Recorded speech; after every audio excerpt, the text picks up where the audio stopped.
How's that low-level C audio code or whatever the hell it is you're working on? I'm making progress. Do you have any hair left to pull out of your head, Marco? No, this is why I cut it short, to make that impossible. I knew I was going to be working on core audio this week, so I got a fresh haircut, number 2 on the razor. Nice. And that means it's too short to realistically grab hold of. I feel like Adam could still get a handful. Maybe. He might not have... He's got little fingers, like pincers. So any pre-follow-up stuff we need to worry about? There is no pre-follow-up, only post-follow-up, and follow-up, and more follow-up. and lots of follow-up. Maybe the show is pre-follow-up. At this point, should we just call this the Accidental Follow-Up Podcast? Well, there's follow-up, and then the main topics are really just pre-follow-up for next week. It's so true. So let's do our follow-up so we can get to the pre-follow-up. We should probably start with talking about our discussion about how to attract or encourage women and girls to listen to the show. And unsurprisingly, we got a lot of feedback about this. And I appreciate, and I know we appreciate all the feedback. A lot of it was really good. Pretty much all of it was really interesting. And it certainly opened my eyes a bit on with regard to how men reacted to it, how women reacted to it. And so just a few things I think we should talk about up front. I think first and foremost, I would say we caught a little bit of flack about spending so much time talking about advertisers and Harry's specifically. And I think that's reasonable. I think the problem with the way the last episode went is that because we spent so much time talking about the advertisers, it appeared as though that was the thing we thought was the biggest priority, just by virtue of the fact that we spent so much time on it. And in reality, that's not at all what any of us think is the biggest priority, the first thing to change. It's just, as per usual, we got wrapped around the axle on that topic. And I don't know if any of you have ever heard this show, but we sometimes get off in the weeds, and that's exactly what happened. And I think while the discussion, I think, was good, I don't mean for it, and I'm pretty sure you guys don't mean for it to be representative of what we think is the right approach to fix this problem. It just so happens we got off in the weeds. I think actually I would back up for a second. Here's how maybe we all have different opinions of this feedback, but here's how I would characterize it. Well, first of all, I want to say that I still feel like I'm still processing that feedback. I agree. Partly because it's still coming in, and partly because I think it was like the most upsetting to me feedback that we've ever gotten in the show. And there was a wide range of responses. The feedback was all over the map. But the title at the top of that map was probably like, "You guys are dummies." Like, I felt like this was skewed way negative. Like, consensus is we are dummies. And it's not to say that it's not useful, but like sometimes we get feedback that's like just providing information or supportive or whatever, but pretty much all of this feedback was telling us things that we missed or whatever. I mean, some of it was, I guess, feedback because we solicited feedback, but it was fairly negative. I don't know if that surprised me. I think I was kind of dreading discussing this topic because I kind of figured this would be the feedback we would get, but it's the fact that I'm still processing it makes me feel like I don't quite know what to think. I think what you highlighted is probably the only dominant theme that I saw in it, because like I said, even though it was mostly negative, it was wide ranging. Like, people had very different ideas about what we got wrong, right? So a wide range, all in the negative realm. But the one thing a lot of people seem to agree on, you already hit, is that regardless of how they felt about the ads, that was not the core issue. People who said you absolutely have to get rid of the ads, also ads are not the core issue. People who said you absolutely have to keep the ads, also the ad is not the core issue, right? So that, I feel like, is the only consensus that I could draw out of this so far. Two things. One, that we didn't do a very good job, and two, that the ad is a distraction regardless of what people feel about it. What did you think of am I being too negative on the negativity, Marco, or did you get that impression as well? No, that was pretty much it. I mean,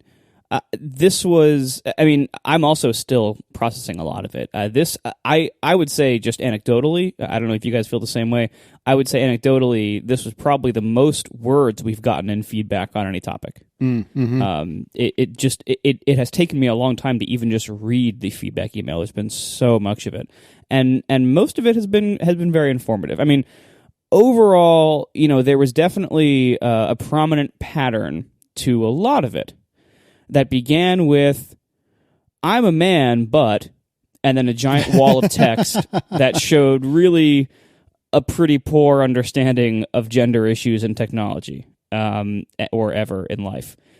And that I'm a little saddened by. Didn't you feel like, though, that was like the easiest feedback to handle? Yeah, I ignored most of that. Because I mean, it's depressing that we're going to get that type of thing, but it's the type of feedback you read and you're like, all right, well, so I know these people are out there. I know they're listening.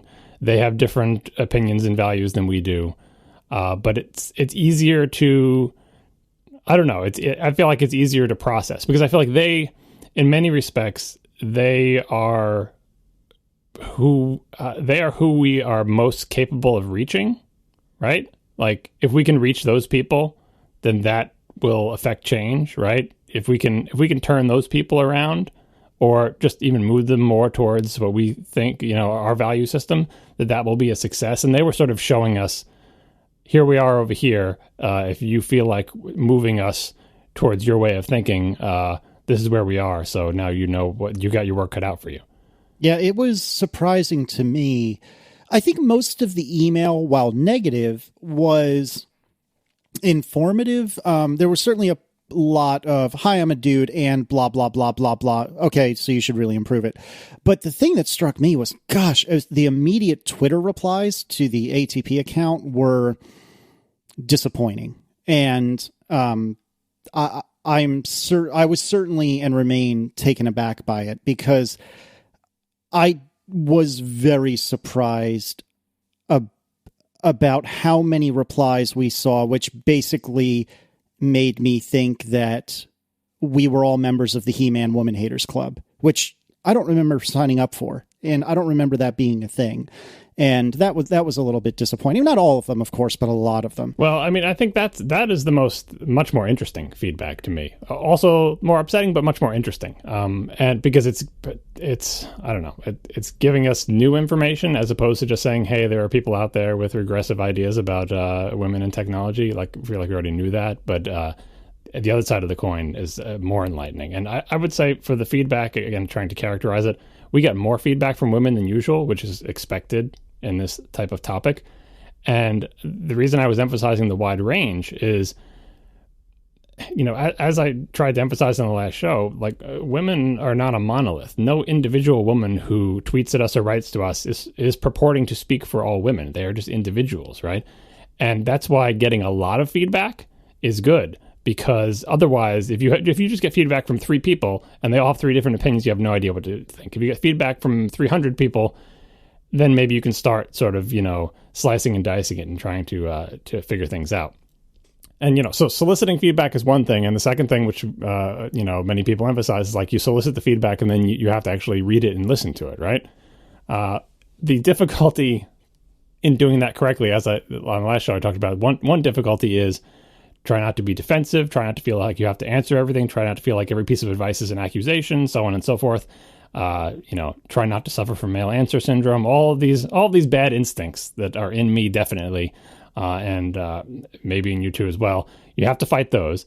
But the second thing is, with this huge range, even talking about something as silly as the ad, which everyone more or less agreed was not the core issue here, just looking at the women who gave feedback on the ad, you can't possibly do what quote unquote everyone wants, because they want contradictory things. Some women said you absolutely have to keep the ad, removing it would be insulting. Some women said you absolutely have to remove the ad, its presence is insulting. So if we get their feedback and we listen to it, at some point we have to do something. And there is no course of action. It seemed to me that a lot of the people writing in all camps, no matter what their opinion, believed that they didn't seem to leave a lot of room for other possibilities. Many people wrote in to say, this is the situation, you guys are dummies for not seeing it, and the answer is obvious, just do what I say.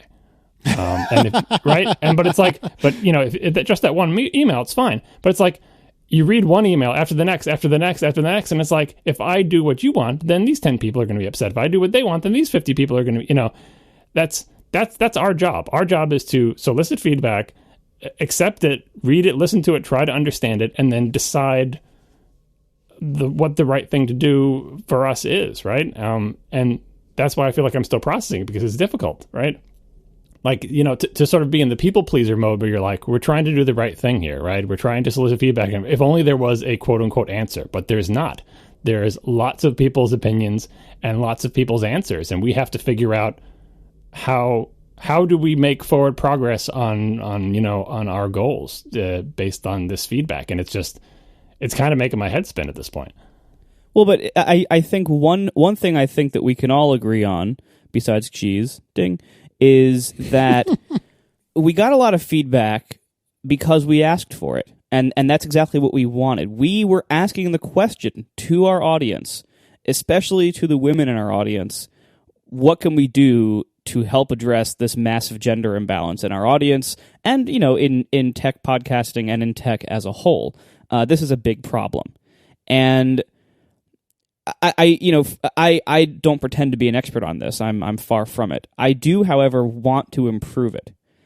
And as a guy who is a smartass and has always been a smartass, I've always had the problem of I rush right to thinking I have an answer to something. And as we saw in the email, and as many women see every single day, that's a very common thing in this business. And that's a very common thing among men in general. The attitude that we just have an immediate answer for everything and we know everything about everything and we can quickly explain away anything or any problem. And one of the things that I think everyone would agree on, which there isn't much in this argument that everyone will agree on, but I think everyone who's on the right side of this can probably agree that especially we men need to be listening more. We need to be asking and listening more.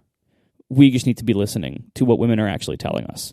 And it was very valuable to see all that feedback, even though a lot of it was contradictory from women about what we should or shouldn't do. The fact is we asked, we are listening, and we are going to continue to ask and listen. And to all the men out there who responded in that matter-of-fact way, this is going to be hard for you to change in your life. It's certainly hard for us, but you have to be open to the idea that the first step when this question is asked is to listen to what women are telling you, listen to what they have to say, to ask them and to be listening and to care, not just to jump to thinking you know the answer. Because really, that is such a big problem for so many people. And it is really this is really primarily a problem with men that do this. Like this is the fact is, the world is not a perfectly balanced place where everything is equal. It's far from it, and that's the whole problem we're trying to address. It is okay to recognize that even if you think you're being good, and even if you think that you are helping, there are going to be things, and John, you talked about this a lot, there's going to be things that you subconsciously do, or that you just do because you've always done them, or that's just the way you think are normal and neutral, but they're not. And so it is of utmost importance that men in particular don't just jump to thinking you know the answers here, that really sit back and listen, because there's a lot that we need to hear. That's what I talked about on the Gamergate episode. One of the suggestions I made to the audience of people who may have been sort of sympathizing with Gamergate, and like I was trying to look for something that I could suggest that would be like actionable and that I felt like would make real change based on what has worked for me. And I was suggesting, like, I forget which Twitter accounts I suggested, but a bunch of people's Twitter accounts, like the Everyday Sexism Twitter accounts. I'm sure I suggested Brianna Wu's Twitter account. Like, just follow these Twitter accounts. It was my suggestion, but then don't ever reply to them. Just read the tweets. And I said this, like, the tweets are going to make you angry. Sometimes you're going to disagree with a lot of them. The whole idea is like a 1-year plan of like, subscribe and read the tweets. Like, don't make it crazy volume. Just have it in the mix of your Twitter. And I'm doing this in terms of Twitter, but you could do anything. Blog posts, whose Facebook posts you read, what sites you read or whatever.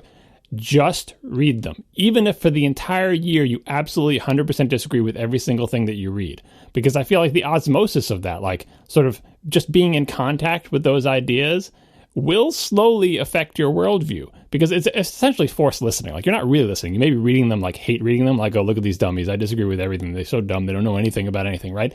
If you just keep reading them, like, and the everyday sexism one is a great example. It's like, you just read day after day after day of like minor things that happen to people or situations they're in.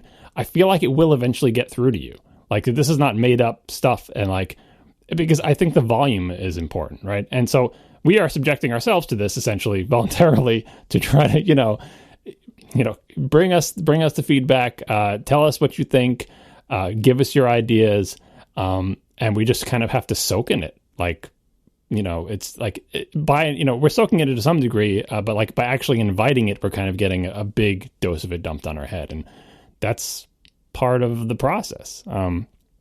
Of course, this is a podcast, and this is follow up, and of course, we do have responses to things, so we're kind of violating our own rules here. But the reason I suggested all that Twitter stuff is like, that's how I feel like I got into this. Like, just Gamergate was a big part of it, but even before that, reading like every single post about these things, reading people, following new people, looking at their Tumblrs, following them on Twitter, just reading everything, mostly not responding to it, mostly not engaging with people on Twitter, mostly, but just like reading it. And Gamergate was like the peak. It was just like every day was like 17 new things to read, right? And then following the links, following the threads, following the different people to, where they come from, what's their background, what have they written before, what have they done, like that kind of sort of, it's not sort of like ambient research or whatever on the topic is, I felt has been most influential in my life and changing myself on these topics. And like I said, this feedback is part of that. And now that I've said all those things to try to be deferential and everything, now I have to go and ruin it by responding to what I think was the the harshest criticism we got, because I think it's the one thing, again, this wasn't the most common, but if I go over to the most negative end of the spectrum of the feedback we got, it's not, believe it or not, from the people who have regressive ideas about women in tech. Their feedback tended not to be harsh, tended to be, condescending and patronizing. But like that's easier. But the most harsh ones and the ones that felt the worst were feedback from women who the gist of this feedback was on the topic of changing the host lineup and changing the format of the show, saying essentially, if you don't do one of those two things, then it shows you don't care about women at all, and this is all a BS front. And that's the harshest version of that. There's just like, saying these two things are the test for you. If you refuse to do things, as we said, I talked about in the last show, we didn't want to change the host lineup of the show. We didn't want to turn it into an interview show. We basically ruled those out. And I feel like people hearing us say, we read through this big list of suggestions that people suggested to us. And then we ruled out those two right off the bat. And it just feels like every other encounter women have had in technology, where it's like the people in the position of power hear their concerns and then immediately dismiss them. So it's like slamming the door in their face. And I understand why people are angry about that. I understand why we got that feedback, why the people are feeling the way they did, why they felt compelled to go to the feedback form and write those things in. But I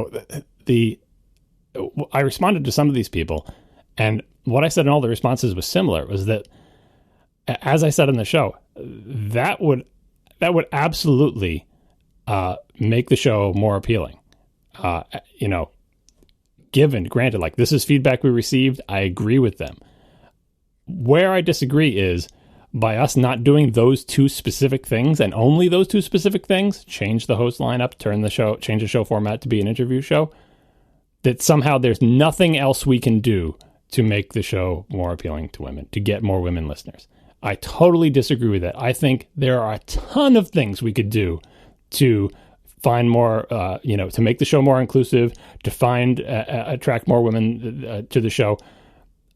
It's a tremendous amount. We read a whole bunch of them on the last show. Tons of people sent us feedback with ideas, right? The only two things we ruled out were changing the host lineup and changing the format of the show to be an interview show. Everything else, including the Harry's ad, I might point out, was on the table, right? And so that feedback, like it hurt the worst because it shows that those people, what they came away with was that that we were dismissing them, that we were just doing exactly what has been done to them in the entire technology industry for their entire life, which is just like, this popular show that I listen to is going to address my concerns for a moment, and door slammed in face, right? That's the experience they got out of the show, which is terrible. Not our intention. Obviously, we did a bad job, but I still have to say that, like, I feel like our show can exist in its current form and be better than it is. That we can make positive progress towards our goal of inclusiveness, and maybe that's not enough progress. Maybe we can make more progress by changing the show in those ways.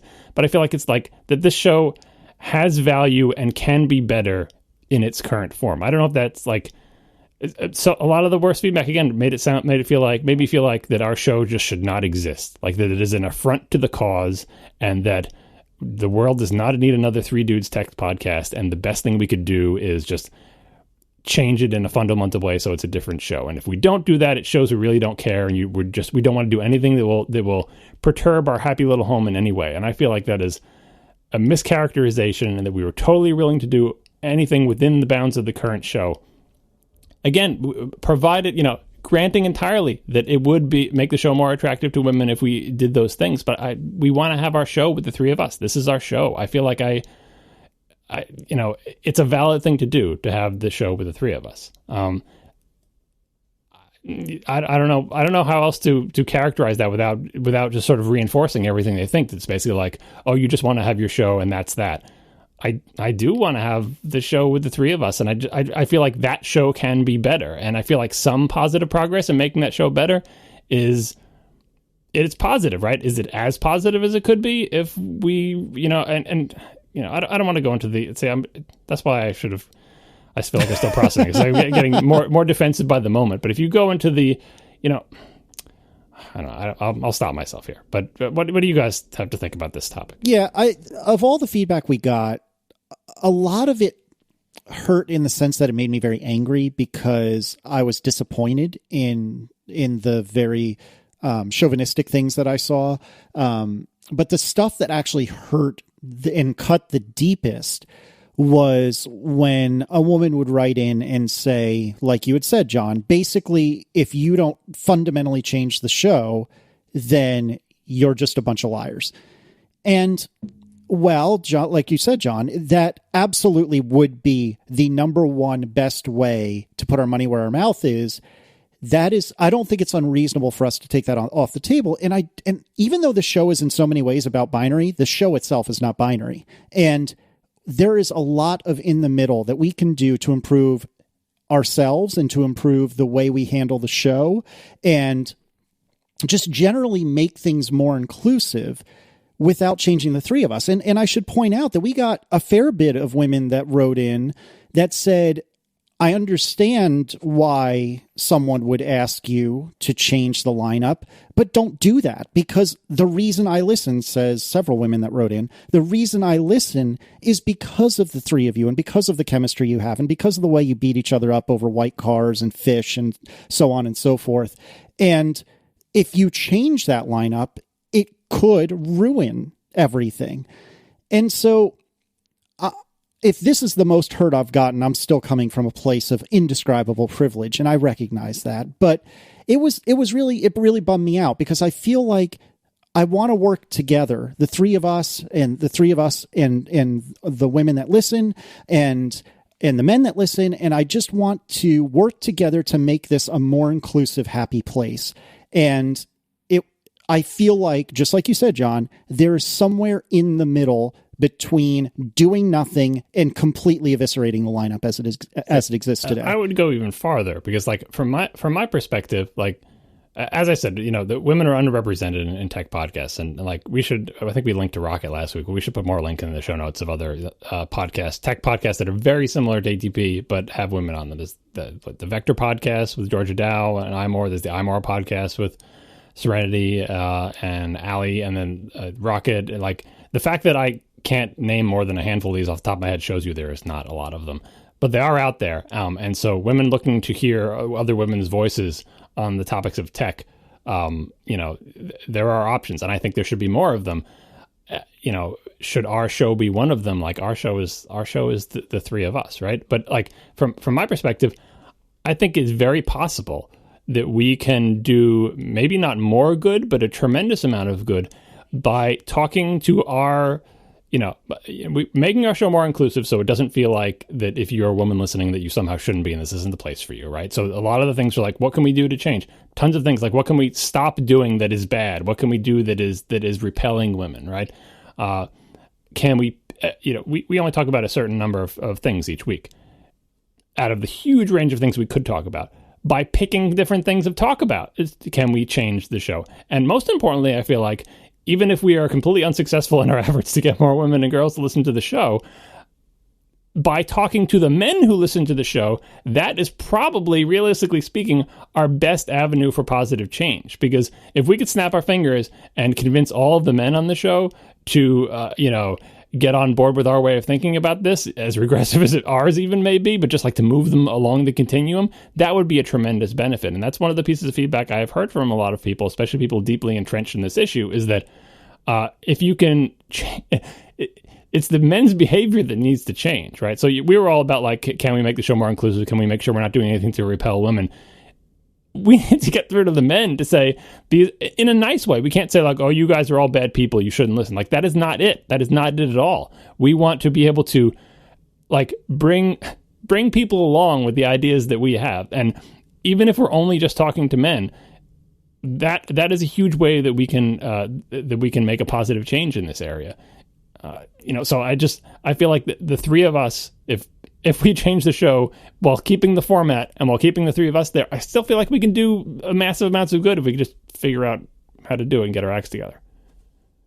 We also got a lot of feedback that was suggesting what would make the show more appealing to women, but that's how the people presented it. But in reality, it's not about like, it would make the show more attractive to anybody of any gender.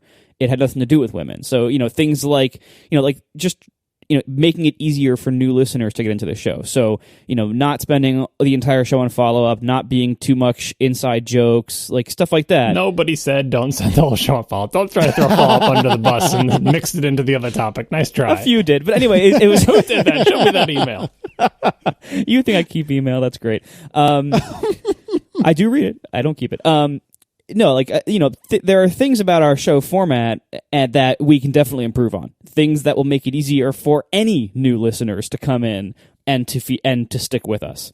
And that's like, a lot of people frame those things as, here's why women don't like your show, which is a complete BS, or it's at least not the whole story. It's like, here's why a new listener might not stick around. That's the real story. And so there are things there that we need to and should improve to get more women listening, mostly because that's how we get more people listening. Like, it has nothing to do with women. Well, I mean, like I said on the past show, you can, like, some of them were, not that they said this, but as I said last time, if we talked about politics, we would have much broader appeal than if we talk about programming. And a lot of people, we've always got complaints when we go into the super programming stuff. But bottom line is, that's one of the things that we want to talk about. We are three programmers on a podcast. We're going to talk about programming. Some people love the programming. Some people hate it.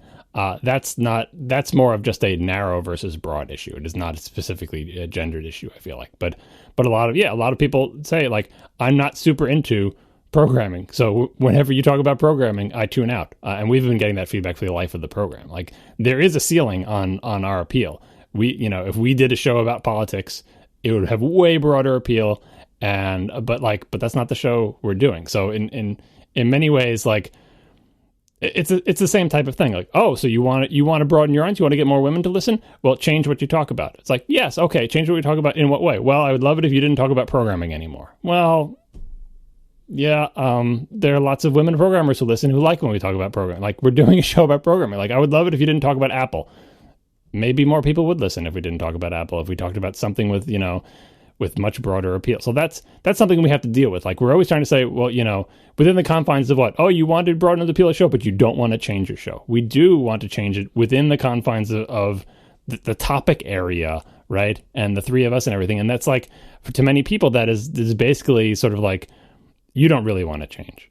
you say you want to change, you say you want to make the show more inclusive, you say you want to make it more appealing, but you don't want to actually change anything about the show. And I reiterate again, I think there are just so many things we could change within this format to do better. Just a tremendous amount of things we can change that we will hopefully be working on moving forward that can make this show more inclusive and change people's hearts and minds who do listen to the show, men or women, on whatever, I don't know. I just feel somewhat defeated by this entire topic. Yeah, and I think we should probably put a fork in it for today. And a couple of quick thoughts. First of all, if you are listening to this and don't care for it, I am sorry to hear that. Please do not bother writing in to tell us that you don't care for it, because this is going to continue to happen, and you can either carry on with the show or not. But this is something that's very important to the three of us, and we're going to keep talking about it, and that's just the way it is.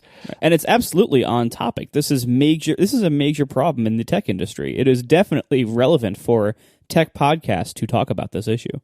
Yeah, and the other thing, I'm seeing a lot of angst in the chat room right now that we're doing a lot of navel gazing and talking about the show and talking about, what could we do, but not doing anything. Two quick thoughts on that. First of all, I think just talking about this is doing something. I mean, would you rather us not talk about this? I don't think that's really a solution. And secondly, outside of the show, in private conversations between the three of us, we are absolutely discussing pretty much anything that we've gotten in email. We are discussing and considering pretty much everything. Even things we probably don't want to do or may not do are on the table in private conversations between the three of us. I ask only that you bear with us and give us a chance to get our heads around everything, give us a chance to put things together, and watch this space. I know it's probably not happening as quick as it should. It's probably not happening as quick as it could, but we are working on it, and we are trying as hard as we can. And expect us to screw up. Expect us to do badly again. You know what I mean? Like, it's not, don't expect miracles, right? And we will never go as far as some people want us to go. People will always be disappointed in us. Like, people will be disappointed that the show exists at all, which is clear from the feedback sometimes, right? But, some people like it. It's like, I just feel like, the one of the trap that men fall into when they get into this topic is like, I'm gonna do good here. I am going to champion the rights of whatever oppressed people that I'm getting behind this cause, blah blah blah. And then they get told that what they're doing is wrong, and they're like, But I was trying to help. Well, forget you guys. Now I'm not even going to help anymore. And it's like, that's exactly the wrong attitude. And we're trying mightily to avoid that. Like, you have to understand that everyone is not going to agree with you. Everyone is not going to like you. And the closer you get to trying to make some kind of progress, the more angry people will be that you didn't go far enough. And that is a positive force, I feel like, pushing us in the right direction, not the wrong direction. I'm trying to get that as a wind behind us. As we become ever more disappointing to the people who are really invested in this cause, I'm hoping we are actually moving more towards, like, we are making positive progress in that direction, right? That we're not going the other way, that we don't get repelled by that, that we don't start to resent the idea that boo-hoo people said mean things to us who are quote-unquote on our side. I want that to be a wind at our back rather than something deterring us from pursuing this. So, Plex. Yeah, I spoke last week about how the Synology, or certain Synology, specifically, I think I cited the DS214 Play, as having the proper hardware to transcode video and do so quickly, which makes it really great for Plex. A handful of people very gently pointed out to me that I am full of crap and that the 214 does indeed have the right hardware. However, Plex does not have access to it because of whatever is going on within the Synology. I don't know the technical details, but suffice to say, I'm full of crap. So what I have found, or I think a listener had actually pointed out to me, is a list of all the different network attached storage devices that Plex will run on, and it shows exactly what these devices can and cannot transcode in a reasonably performant way. So we will put that in the show notes. I apologize if you took any action on my BS recommendation. I did not realize that I was dead wrong, but hopefully I've caught you before you spend any money. I do love my Synology. I do not have a 214 anymore. I have one that is not at all well suited for transcoding. And so I do recommend Synologies in general, but I cannot recommend the 214 that I previously recommended because, as it turns out, they are a terrible idea for Plex. So check out that list and buy one that actually works to do the things I thought the 214 would. Yeah, I had high hopes for that hardware transcoding, but I don't use Plex. So what I found was that when the hardware transcoding was useful, it was good, but if you are downloading more exotic, weird formats, or you have no idea what the hell formats you are downloading... Legally, of course. Yeah, very often the hardware transcoding can't handle it. And there's one thing about software transcoding. It may be slower, but it can do a much broader range of things. So I find myself wishing that rather than hardware decoding, I really had a faster CPU to do software transcoding. All right. What is going on with iPhoto and Time Machine? I think this was right after last week's show that we got this feedback, direct link to an Apple support article saying, whatever happened to that thing? Did I imagine that Time Machine integration? Apparently I did not imagine it, although this thing doesn't have screenshots. It says, as of iPhoto 11, which was version 9.2, obviously, and OS 10 Lion 10.7.2 or later, that's when iPhoto lost the ability to browse backups, as they call it. That, according to the Apple article, this means that instead of restoring specific photos within your iPhoto library, you must restore your entire iPhoto library. So I forget when iPhoto 11 was. I'm assuming 2011, but that's when this feature went away and there was no more integration. And I assume this is a feature that was never public for like third-party apps, that it was something only iPhoto could do because it was written by Apple. And it has fallen by the wayside, sadly. Or maybe it's a good thing. I don't know.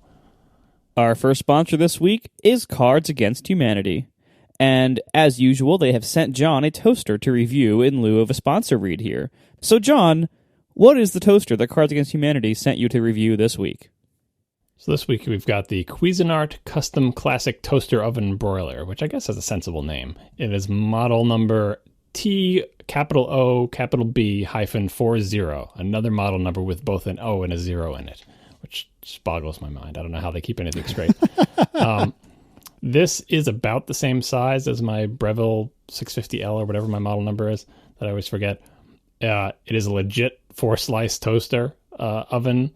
It's got 4 unshielded resistive heating elements inside it. It has a very straightforward UI. This is the first toaster that I did not ever need to look at the instructions for, which is saying something. It shouldn't be, but it is. That's really sad. Yeah. 3 knobs on the... I usually look at the instructions to like figure out if there's some nuance I'm missing. Like I could usually operate any toaster, but then like, okay, but then what about, there's some nuance here that I'm probably missing. I need to look at the manual. This one has just had 3 knobs. One for function, like toast, broil, bake, reheat, or whatever. One for temperature that goes from, the normal range of toaster oven temperatures in degrees Fahrenheit. And one for toast shade. And the toast shade one you set to it's a big range. You set it to what you want. And then there is a start-stop button. So if you find the correct setting for your toast every morning, you don't have to adjust it. You just press the button. It does it repeatedly. So that's all good. There is no timer at all, which I didn't notice until a little bit later. I'm like, you know what? There's no way for me to set this thing for 10 minutes, 15 minutes. No timer at all, which is a very interesting simplification, almost an Apple-like move. They're like, because it's very difficult to incorporate all those things together and have all the desirable features of not having to figure out where the setting is without either going to something digital like the Breville where you have, a computer display, right? Or LCD display, or making your thing complicated. So there's just no timer at all this. Or if there is, I didn't find one because I didn't read the manual. But I'm pretty sure there's no timer, just a start-stop button. Now, does that make it harder to use the oven feature? Because obviously with the toaster, you don't really need a timer. You need the darkness knob, which it does have. But does the lack of a timer make the oven feature less useful to you? It depends. Like, you should know that it doesn't have a timer if that's something you rely on. I find that with any feature except for toasting on my existing toaster oven, I don't tend to use the timer. I just kind of like put it in. If anything, it kind of annoys me if the timer is too low. Like if I'm reheating something and the timer was like 6 minutes, I'm like, oh, actually, I usually just turn the knob and I say just 30, 60 minutes. Like I'm going to take it out when I feel like it's done. I'm not going to forget about it, right? But if you want a timer, this is not the toaster for you. The knobs themselves, really good knob feel. Actually, it's probably average knob feel, but compared to the knob feel on these other toasters, it is phenomenal, right? And by the way, if you don't know about the Knob Feel YouTube channel, we'll put a link in the show notes. You should check it out. It's just... That's a thing? Wait, really? You've never heard of the Knob Feel YouTube channel? Nope. Are you honestly surprised that we have never heard of that? Yes, because it's like a meme. It's not like an obscure, It's supposed to be funny. Like, it's a guy who just films himself fiddling with knobs, and I think he made a terrible mistake at the beginning of, his format is, he films his hand fiddling with knobs, and then he doesn't say any words. He makes noises, like grunts, like, like that's it. And he has really confined himself by not having words. Like, there's tons of these videos. If he only had incorporated words, it would be a much richer experience, I feel like. Anyway, these knobs are weighty and smooth, and they feel expensive. And like the best comparison is my Breville toaster, which has like the worst feeling knobs I've ever felt on an appliance in my life. And I don't understand why they're so, well, I do, because they're made of plastic and they're flimsy, but like, why didn't they spend more money? Right. Anyway, great knobs. One big problem with these knobs, though, you can't tell where the knobs are pointing, because like the knobs have like a matte black plastic around them with ridges, and one ridge is ever so slightly taller than all the other ridges. And you can tell by feel where that ridge is, but by looking at it, forget it. Like, and there's no markings on the front of the knob, like a little red triangle or something. So figuring out where the knobs are pointing, like what function is this set to? What temperature is it set to? You basically have to feel on the thing, especially if your toaster is in a slightly darker, under a counter type area. They really blew it on those knobs. Great knob feel, not great knobs. And it's got a tray in it that's kind of like U-shaped, like dipped down, which seems weird to me, but then I realized what they want you to do, and I actually confirmed this by looking at the little pictures on the side of the box, is there's two different sets of slots you can slide the tray into, but then within each slot you can flip the tray over to do plus or minus like an inch because of the dip in the thing. It's hard to explain. I'll have to put a picture in the show notes. But anyway, there's essentially 4 different positions you can put the thing in, not just 2. It's 2 slots, and each slot you can put in 2 different positions. That seems like an interesting idea to get more flexibility of like different positions, but overall I don't think it's worth it, because like things get caught on the little U-shaped thing when you're trying to slide a piece of toast out if you have 4 slices in there. So clever idea, but in the end I would say ditch it. This does have a thing that tries to pull the tray out when you open and close the door, but because you can reposition the tray, they can't make a single mechanism to do that. They have to put kind of like a metal hook that catches the tray in both positions. So if the thing is really high or really low, it will catch at different areas. Like, it's a difficult problem to solve. I understand. If you want to make a movable tray, how do you connect something to it so it comes out? But again, like, it technically kind of works, but if you ever have to move the tray manually, when you close the door again, the little hook has to re-engage and it bumps the tray up. Lots of weird compromises in this machine. It's about a minute slower than my toaster to toast a piece of bread, but in all other ways, it is very comparable to my toaster, just a bit dumber and a bit clunkier, but with better knob feel. So that was kind of long. I'm sorry, but this was actually a very interesting toaster to me. Better knob feel, but worse overall knobs because of the difficulty in detecting. Yes. Worse overall knob. Right. Totally. Because you can't tell where they're pointing, but it feels good to turn them. So in summary, this is better or worse than the Breville? It's worse. Definitely worse. I mean, the Breville has like digital timers and like, it's just way better to adjustments for a number of slices and auto adjust the time based on the temperature inside the toaster. Yeah, the Breville is a better toaster functionally. This just has some interesting aspects, and it is very similar to the Breville in terms of size and even appearance. Do you think this is a good value for $80? It sounds like you're saying yes. Yeah, I mean, it's a little slow, like a minute slower to toast. That's at the borderline of like, I feel like I would still probably take the Black & Decker 3 knob over this, because at least that toast, that's my big hang up. It's my personal thing. I don't want to waste that long for toast. If it's into the 4-minute range for a piece of toast, no. Like I would still probably take the smaller, more conventional, also 3 knob, by the way, Black & Decker over this thing. It's just kind of a dead ringer for the Breville, but like, I can see where that extra, $100 and whatever dollars went for mine. Thank you very much to Cards Against Humanity for sponsoring our show once again. All right. We got some pretty good feedback from Kitty. John, do you want to talk about this? Yeah, this was on the topic of watches replacing phones. I think we have another piece of feedback about this as well. And her idea was, a lot of the features that the watch has that don't necessarily seem to be watch related, specifically all the little, things about sending little pictures to people and the 3D emoji and all the different fitness app type things. Obviously, you need to have an accelerometer in there or whatever, but the phone has an accelerometer. The phone has a screen. The phone has all these things. Why are they on the watch now? In that aspect, this is true of a lot of Apple products. Whatever the new glory product is seems to get a lot of the cool features first, and then they trickle down. This happened a long time with, like, hey, iOS got some cool feature, and then eventually it came to the Mac, and then it reversed the direction a few times there. I don't know if those things will ever come to the phone. They're right that there's nothing stopping them from being on the phone, including all the fitness tracking stuff, because, hey, the phone's got an accelerometer and everything, too. You can't do, obviously, the blood pressure or, the pulse stuff, but everything else could happen on the phone.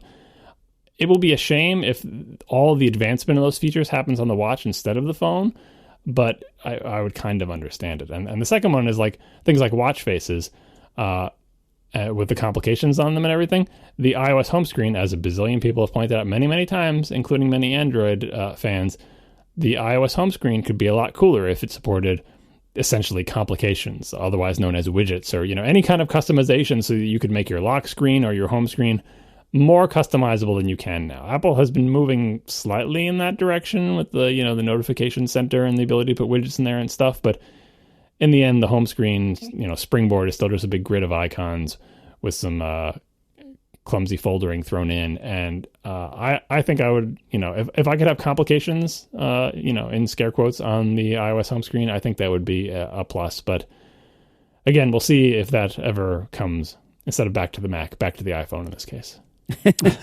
I mean, and part of the reason why I think we don't have, we have complications on the watch face, but we don't have complications on your lock screen on your phone. I think part of the reason why is just inertia. Like, first of all, you do have the Today View widgets, which I personally don't use because I don't use Today View. And I would definitely use lock screen complications long before I'd use Today View stuff. But keep in mind, so not only do they have like an existing thing that kind of does that, because iOS has been around for so long and is so powerful within the company, even though it is not like the glory product, that the watch is right now, there's inertia with like managerial decisions there. So somewhere in Apple, probably pretty high up, there's some manager or VP holding tight to the idea that there should not be widgets on an iPhone home screen, as far as you know. I mean, maybe iOS 9 changes this, who knows, but I doubt it. So somewhere there's somebody who decided that a long time ago and is sticking with that decision and is not letting that change yet. And like anything that's been around for a while is going to have these kind of people. Like, there's been a lot of discussion this week about the Mac App Store, because there was that app. What was it called? Reveal? Redacted. Yeah, that hit number one and made very little money being number one. And even though it's not quite number one, it's not quite anyway. Doesn't matter. A lot of discussion about the Mac App Store and how much it sucks. Personally, I think the Mac App Store situation, it can be blamed on one major thing, and that's sandboxing. Like the app review, the 30% cut, lack of upgrade pricing, all those things hurt, but none of them hurt as much as sandboxing did, in my opinion.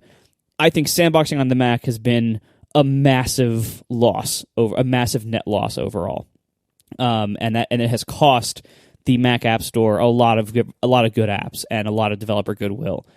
But somewhere in Apple, there's clearly somebody who has power who is keeping sandboxing there and keeping sandboxing a requirement to be in the Mac App Store. And so, like, even though it looks like it might not be the best idea for the product, the fact is, when you have a big company, you have people, you have power struggles sometimes, you have debates internally. Like, there's these other factors that keep things the way they are, even if it's not ideal. So in this case, the watch comes up, and the watch is kind of a clean slate. I mean, it seems to run some variant of iOS, but it is basically a clean slate in, like, the things it offers, the things it doesn't, the UI it offers, where things are allowed, where things aren't allowed. And so it was able to do things that we might not see for a while on iOS. Not to sidetrack on this thing, but in the sandboxing, the guy at Apple who thinks that they should do sandboxing, I think I mostly agree with that. Like, I think sandboxing is a positive direction for the Mac to go, but the execution of the implementation of that policy left a lot to be desired. Having it become mandatory before it was full featured, right? Having there be so few ways for apps to do things outside of sandboxing on a case-by-case basis with exceptions. Like, it just, I feel like even if sandboxing had sprung into existence in its current state immediately, like, not that you can do that because, it needs to be developed to some degree, but like the capabilities that were possible in sandboxing early on were just so limited and so broken and so weird and so buggy. To mandate people going to that was getting off on the wrong foot. I think you do have to bring the Mac towards a sandboxing type environment, but the way to get there is like not the way they've done it. So I feel like that is more of an execution fumble than a theoretical fumble. And I do think that there will always be things that are outside the sandbox and should be allowed to be on the Mac App Store with caveats, with some kind of warning, blah, blah, blah. But like moving in that direction is good. I mean, maybe it's similar with all the other decisions that like you may agree with the end state goal, but you don't agree that the way that the Apple plans to get there is going to be successful or has been beneficial. Yeah, that's basically how I feel. Like sandboxing in theory is a huge security improvement. And I would like to be in the place where everything is sandboxed properly. But I agree that the way it's been done has been pretty miserable. And the reality is you have this system that is, opt-in by a very small number of apps. It's not preventing Mac malware. It's not preventing major apps from just going around the App Store and selling themselves elsewhere. There's still tons of software that is made and run every day that's not sandboxed, including a lot of Apple software, which is either not sandboxed or sandboxed technically, but is given like these blanket permissions to do anything at once, and so it's kind of not really sandboxed. So they're like, in theory, it's a great idea if everything in the system can be properly sandboxed. In practice, how do we get there? And what they've done so far has been miserable. The best thing for sandboxing, like the best use of sandboxing, and Apple is doing this as well, is for Apple to sandbox its stuff. And it has been. It's been sandboxing tons of its daemon processes, parts of the OS. Like, sandboxing has to exist. Apple should be the primary user of it. They should be applying it pretty strictly to all parts of the OS that they possibly can, to have them have the least privileges, the least access, so on and so forth. And during that process, applying it to their GUI apps, applying it to, they should be dogfooding this like crazy. They should be wringing it out, figuring out everything, and then offering it to developers as, this is a way for you to write your app in a way that you don't have to worry about some bug hosing the entire person's computer. Like, sell it as a benefit, not as like, you have to do this because we say so, and if your app doesn't work because of it, oh well, you get an exception that's on a ticking time bomb that's gonna run out in about a year. So either stop selling your app or make a new app. Like, it was just done so badly, and I feel like the sandboxing technology had to be developed. Apple should be using it. All app developers can use it, should be using it, but it should not have been warping the Mac App Store in the way that it did, pushing out good apps entirely out of the store, making people discouraged to not even want to develop a Mac app because they're like, well, it doesn't even matter. My idea won't even work with sandboxing anyway, so why do I even bother? It's just been not great. Yeah, it seems to me that a lot of times Apple is do as I say, not as I do. And I think sandboxing is a great example of that. And it's unfortunate because I think a lot of the pain that developers feel, Apple either feels it and says, oh, we'll just, not deal with that. Oh, this sandboxing, we can't do what we want with sandboxing. Well, screw it. We're Apple. We don't need to bother. Or, there are sometimes like with CloudKit where it's embraced. It's CloudKit that I'm thinking of, right? That Photos runs on. Yeah. Okay. So the CloudKit gets embraced. And from everything I've heard, CloudKit is actually really solid because Apple dogfooded it. So it's unfortunate to me that more of that doesn't happen, or maybe if it is happening, that nobody knows it because we're left to assume it's not happening and blame that as one of the big issues with, say, sandboxing. But maybe it is happening. We're just not aware of it.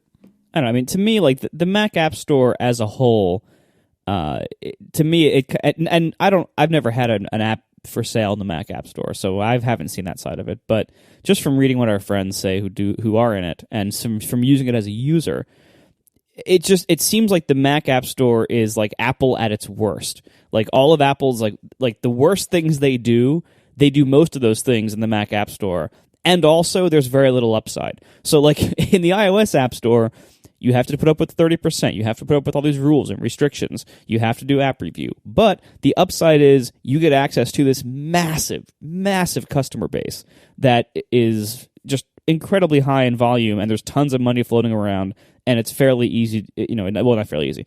It's possible for many people to make a good living there. The Mac App Store has all of the same downsides as the iOS App Store, plus it has a way smaller install base than iOS. Even among people who use Macs, a smaller percentage of them use the Mac App Store. Also, the Mac App Store app is, I think, one of the worst apps that ships with OS X. I mean, it's just a terrible app. It's buggy. It is confusing to navigate even when it works properly. It is visually really wacky and inconsistent and dated looking. I mean, it's just a terrible app. The mental model of it always blows my mind, because like, how many people know that if you click the update button and immediately quit the app, that the update still continues in the background? Like, who would guess that based on the model of any app they've ever used? Like, because it's so integrated into the system with the software update D or whatever the hell is running in the background. Like, the fact that it could be downloading updates when it just totally breaks the model of an app that most people are used to on the Mac. So it's super confusing. Yeah, I mean, so the Mac App Store, like, it has all the downsides of the iOS App Store, plus a number of additional downsides, and very little of the same upside. And so it's no wonder that no one's in it and there's no activity there. The biggest downside is, sadly for everybody involved, that there are alternatives to it. Like, for all the things that the developers hate about the iOS App Store, about the 30%, about not having your own customers, about not even being able to respond to reviews in the app, like, just all those terrible things, on the Mac, people are like, oh, well, we don't have to deal with that. We'll just sell it ourselves, right? We're already a big company. We already know how to sell things. We don't need to sell in the Mac App Store. We have the alternative, right? And so that means that they get all the benefits of, being able to talk directly to their customers, be able to sell updates, like all that stuff. But they also get all the downsides that Apple is trying to help them to avoid. Like, essentially, if there had been only one place where you could get software for your Mac, and I'm not recommending this because I am an old cranky man who likes things the old way. But anyway, if that had been the case, the Mac App Store, ironically, would actually be much better, because people would be forced to get into it.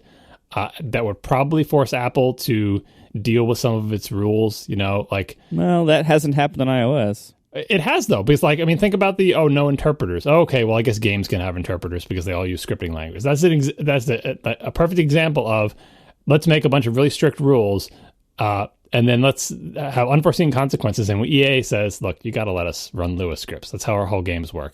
EA is big enough for them to go, all right. You can't run an interpreter unless you're a game running a blah, blah, blah, blah, blah. And every other place where something has been restricted in the iOS App Store, if a big enough or enough important companies, if it's stopping them from selling in there, or if they can't get their applications on, just think of what the Mac App Store would be like if that was the only way Adobe could get Photoshop onto the Mac. It would have to be very different. Sandboxing could not exist in this. Because what is Apple going to say? We're not interested in Photoshop for the Mac anymore. Sorry. Something would have to give. This is all just a fantasy hypothetical scenario, not something I recommend. It could never actually happen for the Mac being the way it is. General purpose computer is not a closed system like iOS, blah, blah, blah, blah. I understand all of this. I'm just saying, due to that reality, the Mac App Store is even worse. It's even further handicapped by the existence of a better, readily available alternative that Mac developers are already experienced with. All right, our last piece of follow-up is from Sarah, and she had some very interesting points with regard to the watch, which, John, you alluded to earlier. Do you want to tell us about these? Yeah, this was about Marco talking about the watch replacing the phone, and I said that I hadn't heard anyone saying that, and Marco said other than the people looking at his watch and saying, "Oh, that's the new thing that's going to replace the phone now," right? Which is really just a sort of excitement about a new thing and not a particular plan to do so. Here's an actual plan to do so. She says, as soon as the watch has a cellular radio, I'll be ditching my phone and going with a watch plus iPad setup. And the reasons for this are things that hadn't occurred to me because I don't have these problems. And the problems are women's clothing don't have as many pockets. So you don't always have a place to your phone. And the alternative of putting it in a bag is a pain. She refers in this email to the tyranny of the handbag is a real thing.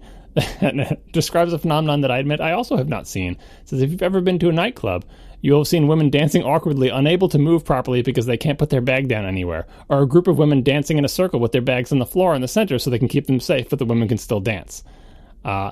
This is not a good situation and not something that comes up. But the idea is if you can have a watch on your wrist, you don't have to worry about a pocket to put the thing in. You don't worry about putting something valuable in your purse and then finding someplace safe to put your purse. And I've seen a lot of watch reviews, and a lot of it is about like the freedom of not having to fish your phone out of your pocket. I think there is a potential freedom in not only not having to fish your phone out of your pocket, but maybe not having to have your phone to perform some limited set of tasks. Like if you just want to sort of be in touch by phone and be able to send and receive text messages in some rudimentary way, maybe the freedom that affords is worth the massive drop in functionality that you would be sacrificing by not having a phone but only having a watch. So there's one vote for a person who's willing to do that as soon as the watch becomes a little bit more independent. Yeah, that's a very good point that, we didn't think of because we didn't ask. And this is one of the things we're trying to improve. Even you, if you went on a dog walk, right? If you could go on a dog walk with Bluetooth headphones and, you'd probably do this now with just preloading stuff onto the watch or whatever, but like, wouldn't it be nice? You always say like, I don't necessarily take my wallet, don't necessarily take my keys, but I do always take my phone. Would you feel like you could get into a place where you're going to go out for a dog walk and just like not have your watch on and that's it? Like if what would they need to add to your watch for you to do that and not have to feel like it's an inconvenience? Well, it would need to be able to run Overcast. That's number one, like independently of the phone. So not with WatchKit, an actual native Overcast app that would have my stuff on it synced and everything. So that's what I would need to do that. The reality is I wouldn't face this problem personally. You always have a pocket for your phone, but I'm saying like, what if you didn't have to take it? It's like, oh, well, because Overcast like is not an app that you're constantly interacting with for the most part. Like you're listening, right? So it's the ideal case of like, oh, well, if that's all you need, if you just need your podcast, if you just need a native Overcast on your watch and your watch has, a cell radio or whatever, like if you got all that, you can snap your fingers and have it.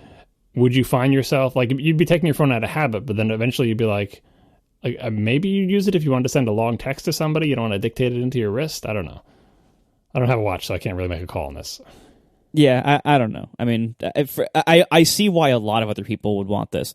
It like runners or joggers, like they could use it because like the chances of a phone flying out of your pocket if you try to keep it in jogging shorts is way higher than if you keep it in like the jeans and terrible cargo shorts that I wear when I walk my dog. Yeah, they don't even need cell radio; they just need a GPS. Yeah, and a lot of the exercise trackers have GPS for that reason.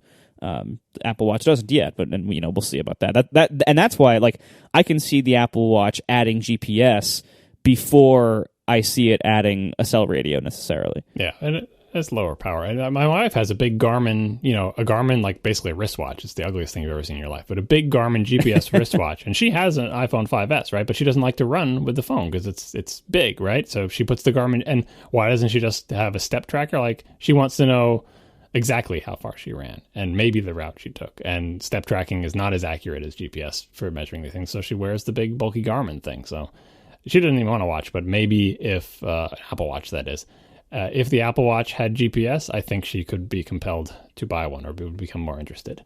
Well, and I'll tell you what, I mean, I don't know. I don't think the Apple Watch can do distance accurately without the phone present because I don't know how it would. Well, the documentation that I've read, although I haven't tried this, is that if you keep the phone with you, it'll obviously use the phone's GPS to kind of cross-reference and corroborate what it thinks, but it knows how tall you are, it knows how many steps you're taking, and so it makes a best guesstimate based on what it thinks your stride is and how many steps you've taken to guess how far you've run. And I think that it will kind of train itself based on the times that you actually have your phone with you and do the same things. Yeah, I think I saw Ren tweet something like showing she brought a GPS with her and also the Apple Watch after she had calibrated and showed they were only off by like, a fraction of a mile or something to try to show that you would think that step tracking would always be off by some amount, but that actually it can get pretty close. But it's not just distance. The people who want GPSs, because they want to see their route. They want to see a map. I ran through the park. I did this. Here's where I was going slow. Here's where I was going fast. Like that's what you want. So you need two-dimensional positioning at the very least. And for whatever it's worth, the two-dimensional positioning and distance tracking when I have the phone with me on my dog walks is great. Like I verified, there's a site called Gmap Pedometer that lets you just like it's an overlay on Google Maps, and you can just like click out the route you took, and it'll tell you how long that was. I love tracking this now. Like, so I've never been into activity before. I've never tracked anything about my activity. I've never cared about fitness. I've never regularly done any fitness, except I do walk my dog most days. And we have a very hilly town, and we walk between 3/4 of a mile and 2.5 miles, depending on weather and ability and everything. So I've now actually been really enjoying tracking that and seeing, I've only gone 1.2 miles. Maybe I should, take this turn here and go up this block and add. And I keep finding myself like adding to the route just to help me, finish up my circles on the watch or to beat yesterday's record or whatever. It's really, this gamification stuff of fitness. I know that it might not work forever. This stuff tends to work for a week and then you give up on it. You don't have the antibodies. That's what happening here. You've been infected by fitness gamification, and you have not built up an immunity to it from having had 17 different Fitbits go through the wash or whatever else. So this is your first experience with this, and it does have hooks. It has hooks. Like that's I'm under no impression that this will last forever. I hope it does. But I know myself and how lazy I am and how much I hate fitness. So this will probably wear off. But right now, just wanting to finish those circles has gotten me to move more and to complete my goals every day. Like, it is like I have on my watch face, I have only a couple complications. And one of them is the activity rings. And so I'm whenever I look at the watch, I'm seeing that. So it's not like this thing I have to remember to check, like a Fitbit or even like a pedometer app, like David Smith's pedometer app. I have to remember to check those. This, I don't even have to remember to check. It's annoying me on the watch face every day until it's complete. And so that, like, it actually does work. Before the watch came out, I was concerned about the big sensor bulge on the bottom of it for the fitness sensors. And I made a couple of remarks to friends saying, like, if they made a version that didn't have that sensor bulge and lacked all the fitness features, I'd rather have that version because it would be thinner, it might be more comfortable than not having that bulge there, it might be lighter, blah, blah, blah. Yeah, turns out I use those features, and I love those features. And so I'm really glad there is no option not to have them, because I would have picked that option, and I would have missed all this and missed out on the health benefits and stuff thereof. So yeah, I'm very happy with this. Real-time follow-up on my wife wanting an Apple Watch. She emphasizes that the main reason why she doesn't want the watch is because she can't wear it at work for security reasons. And so I should have thought of that. Why? It doesn't have a camera or anything. It has a microphone. I think she can't have anything with Bluetooth or something. What? That's so peculiar. She has lots of security restriction where she works. But anyway, otherwise, I assume she would get it just to try it out, just to see what it's like. Yeah, I would. I'd like to echo everything that Marco said, and we're gonna. Well, I guess rather than talk about it in a minute, we'll just talk about it right now. I did get an Apple Watch. I ended up, I think I had already talked about how I had ordered one on launch day at about 10 after 7 in the morning on Eastern time. What ended up happening was a listener of this show, Natan Gesher, was nice enough to offer me a spare watch that he had. He came upon the spare watch because he had ordered two. The one that I always wanted, which is the 42 millimeter Space Black Sport, or Space Gray, Sport. He ordered one of those and then ordered a different one. I believe it was the 42 millimeter White Sport, and decided that, he actually liked the White Sport or whatever it was. I'm pretty sure that's right, though. And he was kind enough to offer to sell me the extra 42 millimeter Space Gray Sport that he had. And so that's what I did. It was extremely gracious of him. He didn't need to do that. He could have absolutely raked me over the coals in terms of cost. So I am forever indebted to Natan. But anyways, I got my Apple Watch and I really like it. And hopefully by the time this airs, I will have put up my review of the Apple Watch on my blog. And so hopefully you will see a link in the show notes. If you don't, then yell at me to publish it.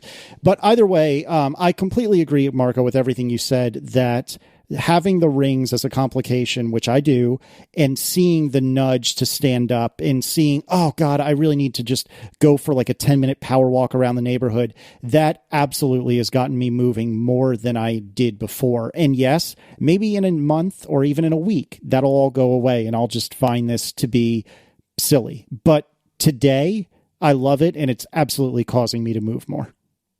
Our second sponsor this week is Igloo. Igloo is an intranet you will actually like. With Igloo, you can share news, organize your files, coordinate calendars, and manage projects all in one place. It's like taking the best of the web and productivity apps, calendars, Twitter-like microblogs, file sharing, task management, wikis, and more, all available privately and securely for your company or group. Igloo intranets are highly functional, stylish, easy to use, with widget-based drag-and-drop interfaces. They also have an upgrade this past fall and spring called Viking, which revolves around documents and how you interact with them, gather feedback, and make changes. They've even added the ability to track who has read critical information on your intranet to keep everyone on the same page. It's kind of like read receipts in email, although less annoying, and it helps you track whether employees have read and acknowledged policies, signed off on legal agreements, or confirmed completion of training materials. Very important for a lot of businesses to be able to have confirmation of those things. And all of Igloo is built on a very advanced HTML5 platform. It's fully responsive, and it offers all of its features, the document tracking, annotations, document viewing, all sorts of stuff, tracking things, wikis, all this stuff. It offers all of this in HTML5. So you can do all those on mobile devices. It's really quite impressive. You can preview, annotate documents, edit, track changes, all this stuff, no matter what device you're on. Full functionality, whether it's a computer, iPhone, Android phone, or even a BlackBerry. They make it work on all these devices through HTML5. And also because it's responsive, it looks good on all those devices. And when new devices come out, new screen sizes come out, Igloo already works on them. So if your company has a legacy intranet that looks like it was built in the 90s, you should definitely give Igloo a try. They are even completely free to use for as long as you want for groups of 10 or fewer people. So really, if you have a small company or group for 10 or fewer people in it, you got to give Igloo a try. I mean, it's free. You have nothing to lose. If not, you can go check it out, and you should still give it a try because it is really very reasonably priced after that. And really, you can get a free trial, of course. So there's so much about Igloo to like. It is really for businesses that need an intranet, which is most businesses. You got to check it out. It's so much better than everything else out there that does this. So sign up for a free trial today at igloosoftware.com/ATP. Igloo, the intranet you will actually like. Thank you very much to Igloo. igloosoftware.com/ATP. Yes, please resist the urge to write your own intranet. Please, for everyone involved. It never works out. Nope. Amen to that. All right, so Facebook came out with instant articles. The gist of it is that Facebook has now launched this platform, system, whatever you want to call it, for publishers like the New York Times and BuzzFeed and TechCrunch, like for major publishers. And I don't know, I think it works with any web page, but we'll see. Anyway, they've launched this thing where publishers can now have articles that pop up and can be read completely within the Facebook apps and the Facebook site. I think the site, at least the apps. The apps are what matters most anyway for mobile stuff. And the idea here is interesting. So, publishers. So the idea is they don't want you going to the publisher's websites to read them or popping up a web view in the app, like on the NewYorkTimes.com or whatever. They want the article to display directly within the Facebook app, natively in the interface, have all the images and stuff loaded up there, and be able to do dynamic, cool animated stuff and everything else. I have a pretty cynical view of this, but I think it's inevitable. John, what do you think? Well, so the first part of that I was interested in was the instant part, because just technologically, this is a native app. As Gruber said, it looks like it's by the same people who did the paper app. I saw it tweeted by Mike Mattis. That's how I found out about it, so I assume he's involved.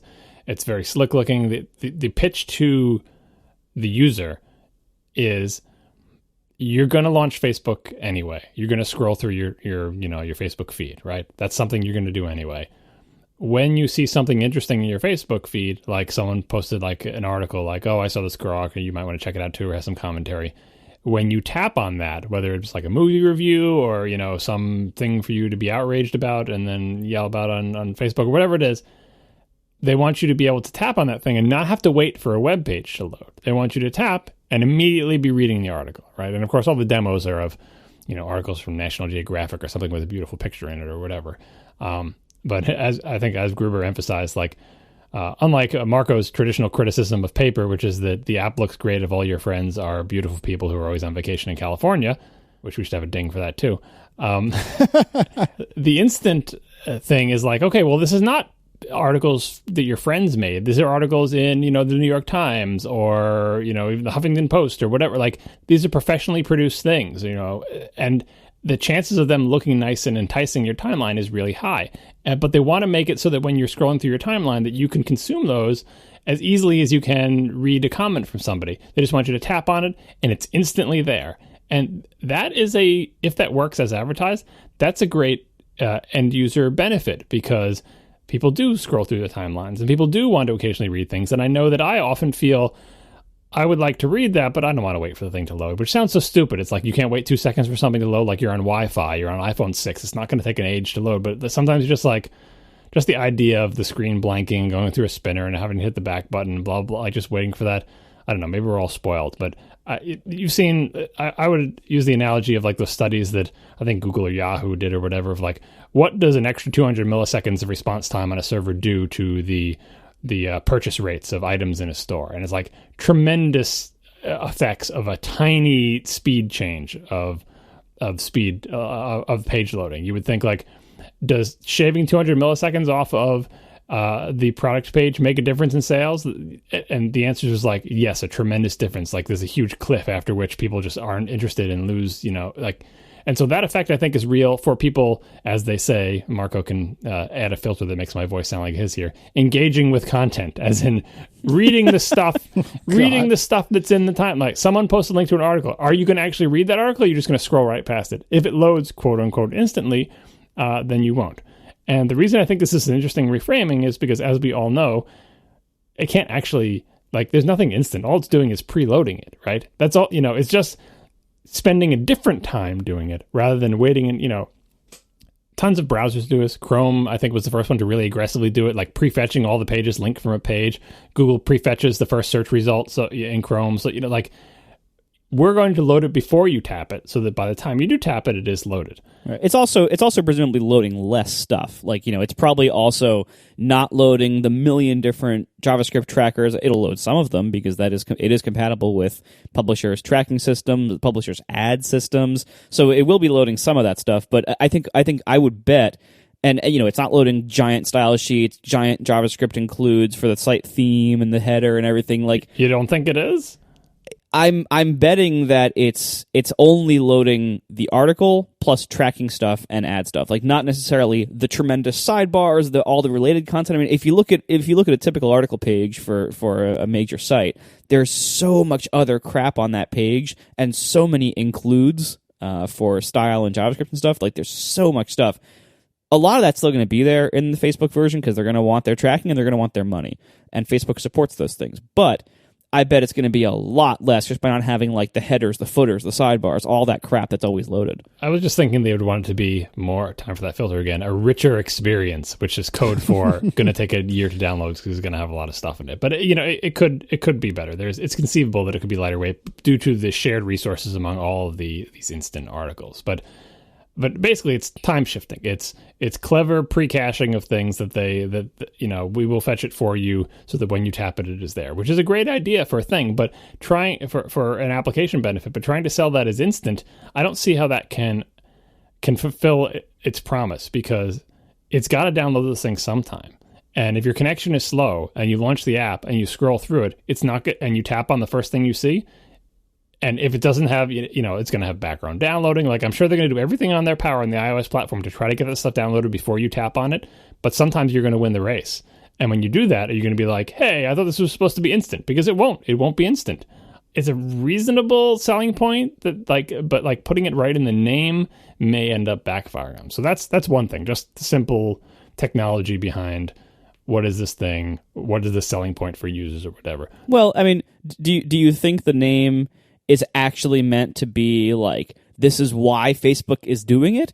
Or do you think the name is a red herring to convince people that they should do this thing that massively benefits Facebook? Well, that's what I'm getting at. So, like, this is the end user. This is the end user story. Why would a user be interested in this feature? Instant articles. You want to read them? You don't have to wait. Good.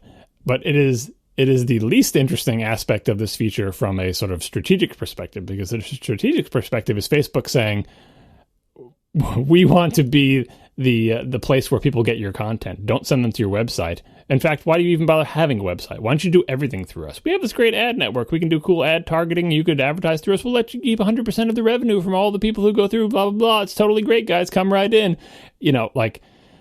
I hope all of the content providers are smart enough to not sort of fall into this trap, because it's giving Facebook if this was super successful and it became one of those things like, well, you got to have a Facebook instant article. You can't. There's no way you can get any traffic without doing that. That spells bad news for everybody except for Facebook. Everybody, consumers, websites, everybody.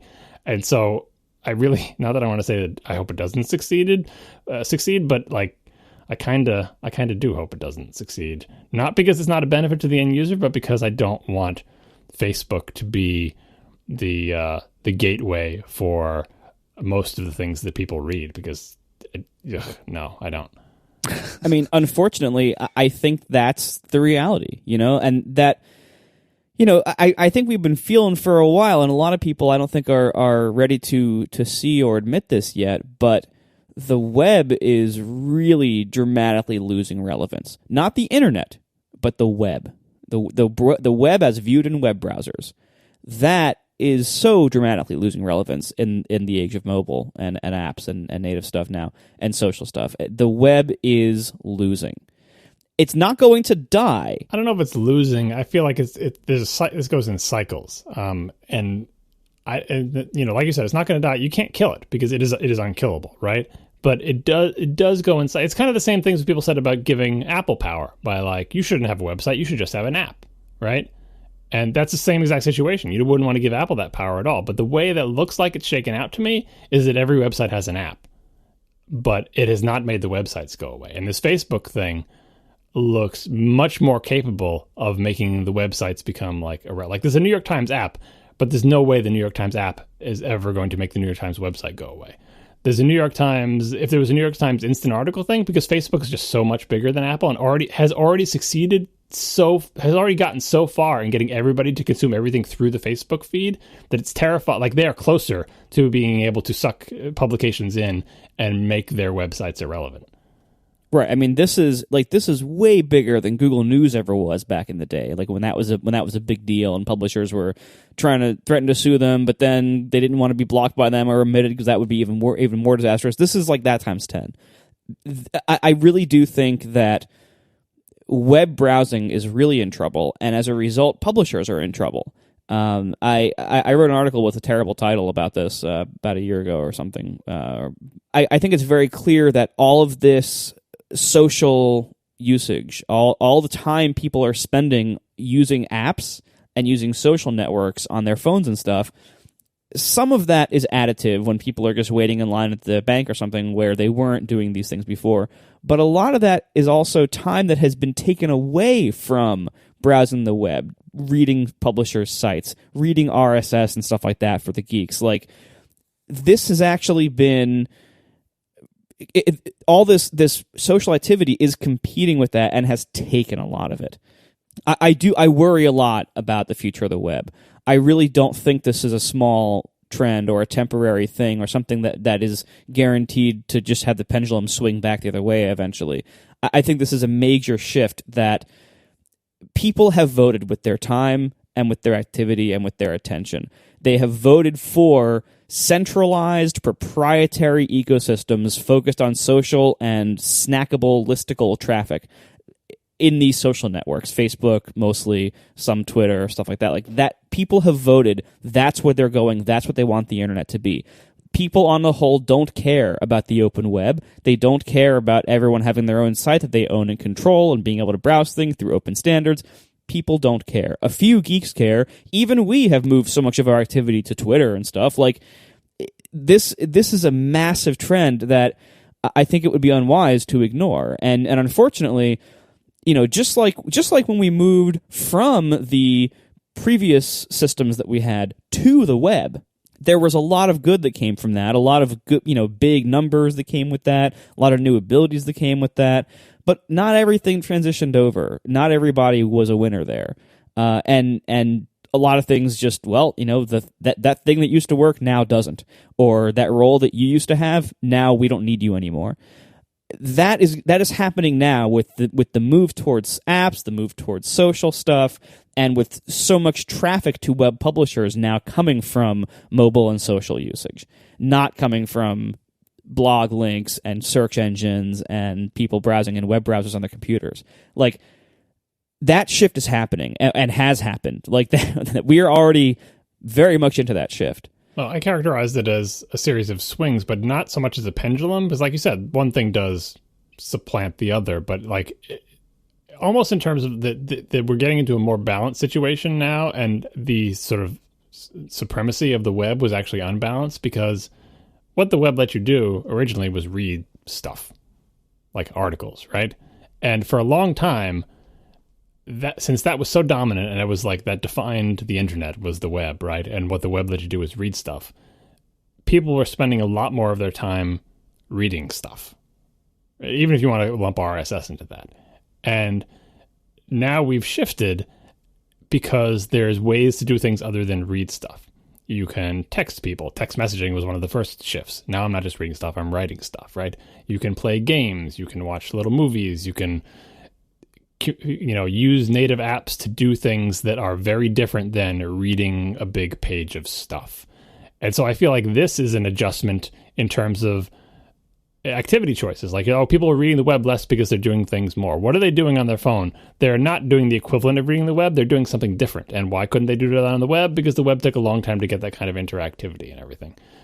So I think maybe we're more imbalanced now. The reason this instant article thing is scary is because it is asking people to do the one thing that the web, is best suited for, like, reading stuff, publishing, a publishing platform. Anybody can make a website. You can start publishing stuff, and the entire world can read it.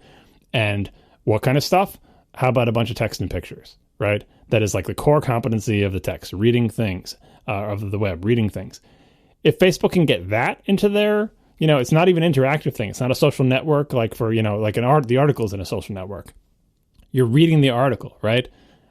If they can pull that away from the web, now you're really starting to pull at the core of like what the web does in a non-proprietary way. It's as if someone tried to replace email with a system that was exactly like email, but 100% proprietary. And that so far hasn't worked, despite email being super terrible, way worse than the web ever was in terms of no authentication and spam and all the other things that we hate about email.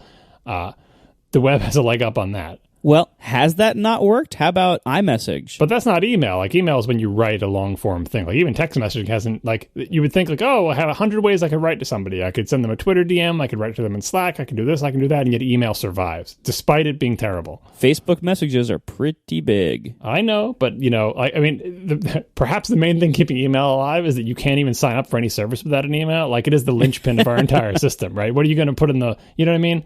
Like, and I feel like the web has that same longevity, but it would be a huge mistake for anybody publishing on the web to give Facebook too much power. And with web publications struggling to figure out their monetization strategies and all this other stuff, they are vulnerable to being like, well, we got to do something. And Facebook has a great advertising platform and they have a hojillion users. And then, you just wait a year and Facebook starts turning the screws and being like, actually, we're not going to show your article to a lot of people unless you pay us, which is their whole big thing. And just, yeah. That's the thing. I mean, this is why this is such a terrible situation.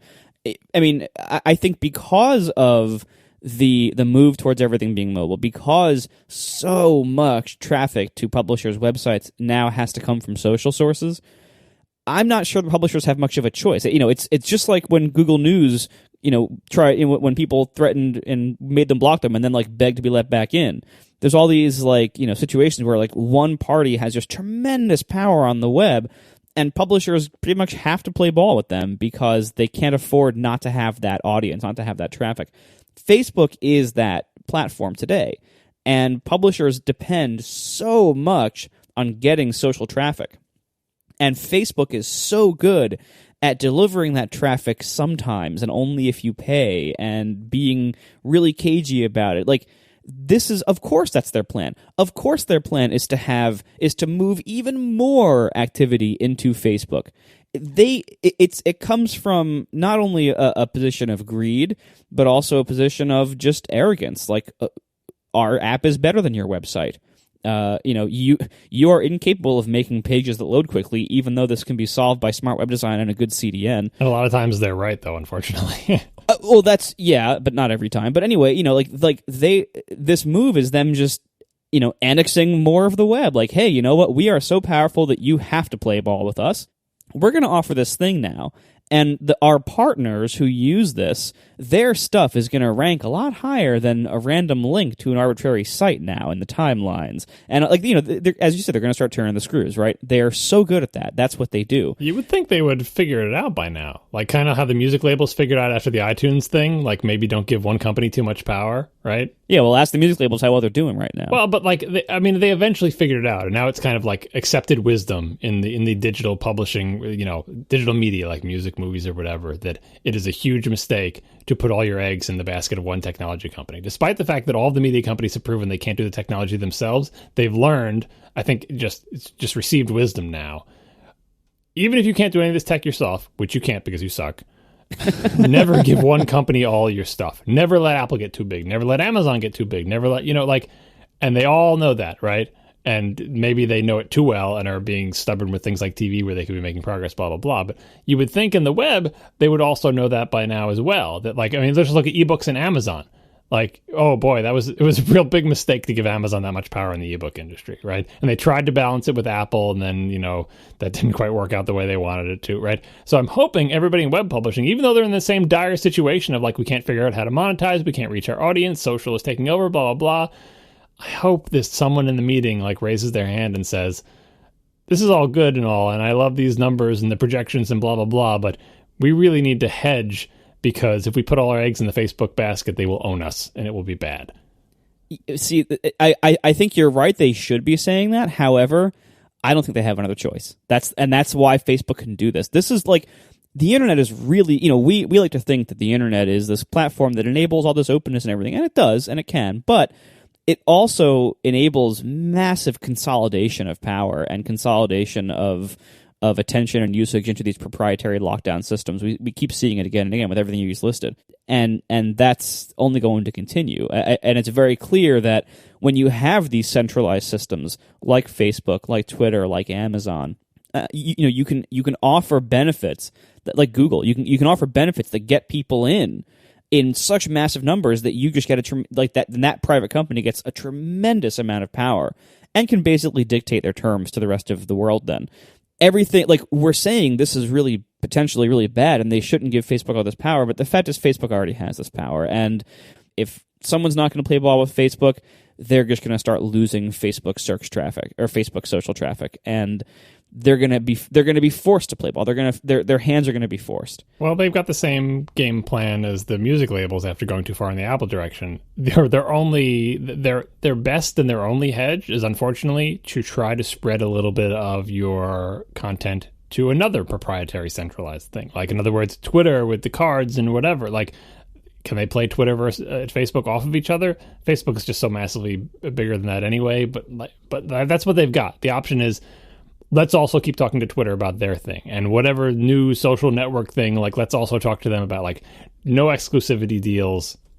Try to hedge your bets the best you can. So, Amazon's music was nothing when iTunes was dominant, but by being given tons of attention, by being given DRM free music before Apple was given it by all the music labels and everything, it helped make Amazon into perhaps not the competitor they all wished it was, but at least iTunes is now not the only game in town. And of course, Spotify and all the streaming services, right? Even that, the streaming services, I bet music labels want to spread things around with the different streaming services. They wouldn't like one to be dominant. It's just, it's just something that tends to happen. Amazon is massively dominant in online commerce. Walmart is massively dominant in the U.S. and retail. Facebook is massively dominant online and social. It's a bummer. But there's something else here, though, which I think is worth pointing out. Like, there's a difference in the power balance between your examples that you just gave for the most part and this, which is like, if a popular kind of product is constantly being searched for on Amazon and Amazon doesn't have it, that makes Amazon look bad. Amazon kind of needs that. With the music label negotiations, like, there's only 4 music labels. If a big music store launches and they don't have one of them, that's a big problem. That's going to result in lots of people looking for stuff, not finding it, and that negatively affecting the chances that they're going to keep using that music service or keep buying from that store or even keep bothering to search there. With Facebook and these publishers, Facebook doesn't really need any of them, like at all. Like this is purely for the publisher's benefit to be in this system. If any one publisher or any group of publishers decides they're not going to do it, Facebook couldn't possibly care less. They don't need them. Well, they don't need them, but they want them. They want their place to be the gateway to this. They don't want, share on Facebook. Like, you can go to a website and there's share buttons underneath every article to share the article on every possible social service. But that's not the integration that the Facebook wants. They want you to go to Facebook to find the article, not go to the website to find the article and then hit a share button to share it with people on Facebook. Although they do want you to do that because they want people to be, looking at things on Facebook. But it's the inversion of website? What website? We own you. You publish your content through our system on our terms to the people we say you can reach, right? And I guess keeping the websites themselves are a hedge on that, but I don't know. Like, I don't know what the best move for them is, because they do need to reach people. Like, all I can think about is how much it could be worse. Like, imagine if Facebook owned YouTube. Like, we'd all be screwed. Like, it's the game over. And YouTube itself is pretty dominant, but then you see Twitch, and you're like, well, maybe Twitch is keeping YouTube honest. Or does Google own Twitch now? I forget. Didn't Amazon buy them? I don't know. Anyway, the consolidation is evil. Well, everything old is new again, and so I suspect that before too long we'll be seeing keywords on commercials, and we'll talk about that right after this commercial. Nice. Our final sponsor this week is AOL. No, it's Squarespace. Squarespace is the all-in-one platform that makes it fast and easy to create your own professional website, portfolio, and online store. For a free trial and 10% off, visit squarespace.com and enter offer code ATP at checkout. Squarespace has tons of great features. Everything is, of course, responsive, drag and drop, easy to use. They have a ridiculous amount of power built into this platform. Squarespace 7 launched last fall, and now it's even more integrated with the what you see is what you get kind of environment, where now there is no more distinction between the editing interface and the publishing and the published site. You just edit the site right there. Like, you hit a little edit thing in the corner, and the toolbar slides in, and you're editing the site live right there. You don't have to publish your changes. You can keep drafts and everything, but the fact is you're no longer like bouncing between these two totally different worlds of the editing versus the live site. It's all just right there. Very well integrated. And of course, Squarespace gives you fully responsive design, optimized for mobile. You can now even preview the mobile layout in a regular browser. It can simulate those widths for you, and it's just so powerful, so easy. Everything is graphical, drag and drop, widgets you can put in, photo galleries, blog posts, whatever the case, headlines, whatever you want to do. You can put all of that right into your site, drag and drop, very easy.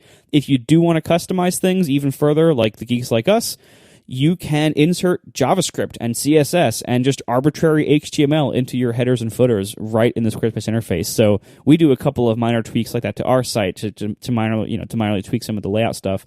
And it's great. You can just inject JavaScript and it just works. You get so much power with Squarespace. It is really incredible. You can also they have all these great templates for you to use, so you don't have to really worry that much about your design if you don't want to. And if you do want to, you can customize them like crazy. If you want to put in images, you can of course upload your own, and you can also, they have a partnership with Getty Images where you can search a very big portion of Getty's catalog, and you can buy a stock photo for only $10 to use anywhere on your site on Squarespace. So whether it's a header, a footer, a background to a big splash cover page, which are really cool features. The big cover pages, you can get this nice cool look, or whether you just need an image for a blog post, you can do all that right within there with Getty Images partnership. It's really quite good. You can have a store. You can sell stuff, physical or digital goods. Commerce functionality is entirely built in. No additional charge. It comes with all the plans.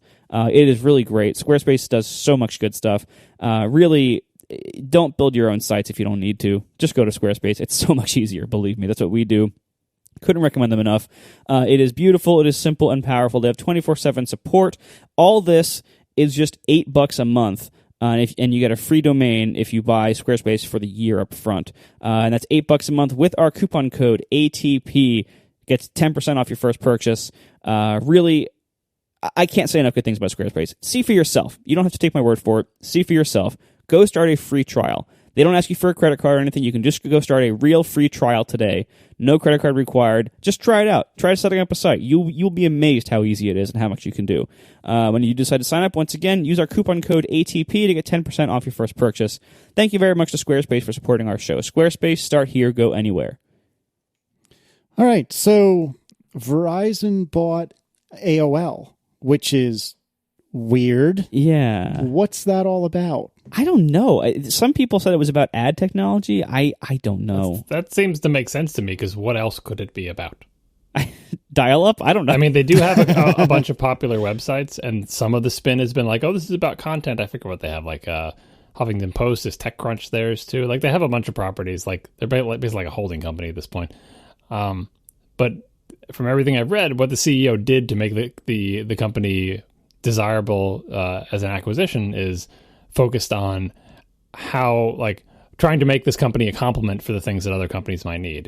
So they're advertising technology to serve, whatever. Boy, you need this filter a lot. Serve rich ads, video ads to people targeted.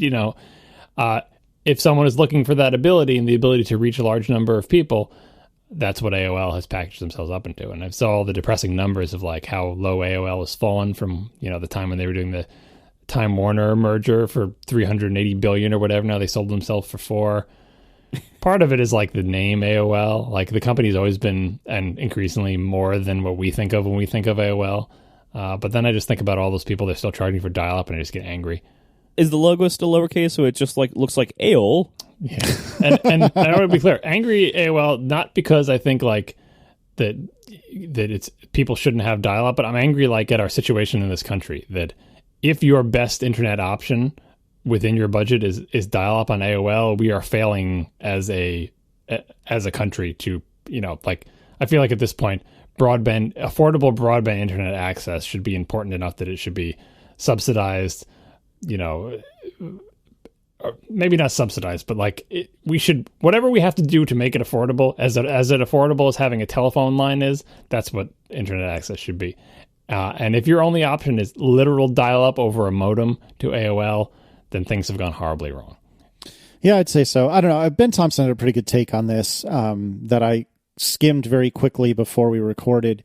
And it seems like it is about ad technology. I don't know. It's just AOL has a bunch of internet properties like TechCrunch, for example. And there was a time where I really hated TechCrunch, but I actually have come back around, and it helps that our friend Matt Panzerino is there.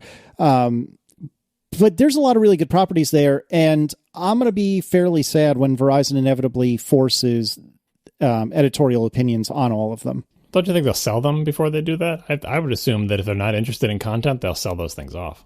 Maybe. I don't know. I mean, they probably do make money though. Like, I don't know.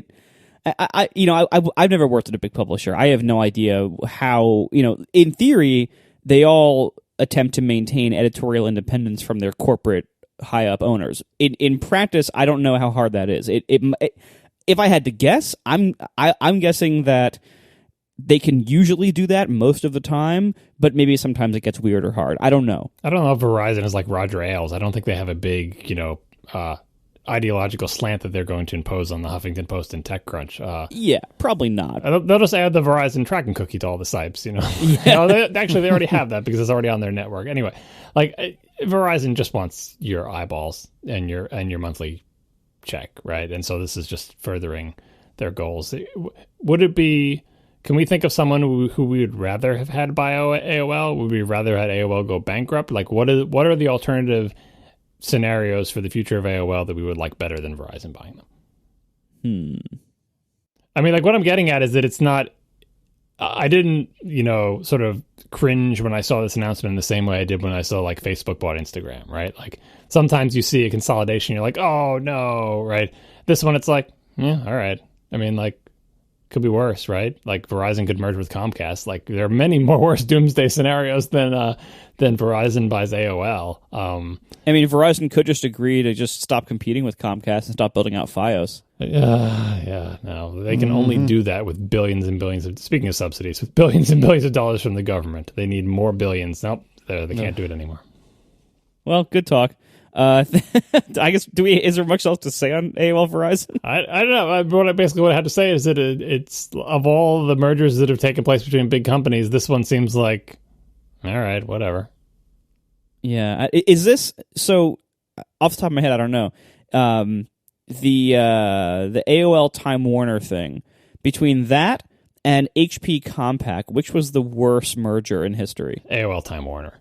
That was bigger than HP Compaq? Yeah, because HP Compaq at least were similar and did similar things, and it's a consolidation that made some sense, especially in a market where Microsoft was grabbing ever larger values of the PC market, and the hardware vendors were being pushed harder and harder, that there's going to be consolidation among them, and they both had kind of an enterprise angle. Like HP Compaq makes some sense, and it only looks bad because the entire PC sector was contracting as Microsoft sucked all the oxygen out of it.